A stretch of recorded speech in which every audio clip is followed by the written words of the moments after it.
Jour de rentrée, de soleil magnifique, donc vraiment de bonnes conditions pour faire une bonne rentrée à l'école.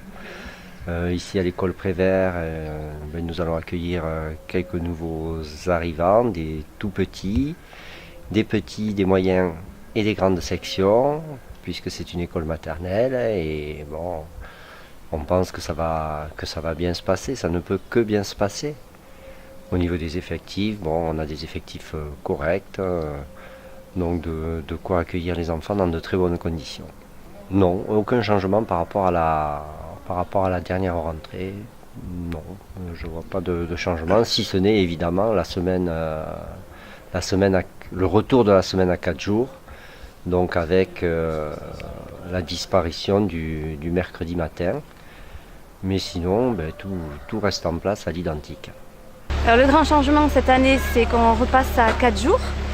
Donc on a repris la réforme à l'envers et cette année il n'y aura pas école le mercredi, il y a école lundi, mardi, jeudi, vendredi avec donc des nouveaux horaires qu'il faut bien avoir en tête, à savoir 8h30 midi et 13h45, 16h15 pour le temps scolaire.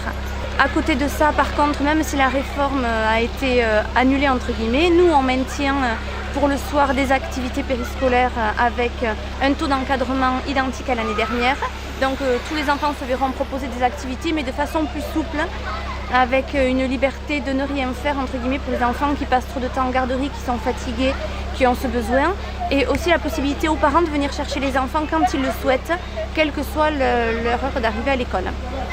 Ensuite, à côté de ça, on maintient également l'aide aux devoirs dans toutes les écoles élémentaires. Donc tous les soirs, il y aura une demi-heure d'aide aux devoirs pour tous les enfants qui le souhaitent.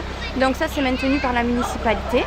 Et à côté de ça également, il faut noter qu'il y a eu des changements au niveau des locaux, puisqu'on a quand même fait de gros travaux, essentiellement, dans toutes les écoles, il y a eu des rafraîchissements, de peinture, des aménagements.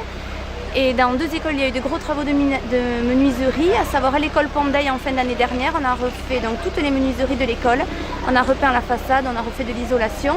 Donc on a une école vraiment largement rénovée, ainsi qu'à l'école Navarro aussi où il y avait ce besoin. Toutes les menuiseries vont être changées en ce début d'année, entre septembre et octobre.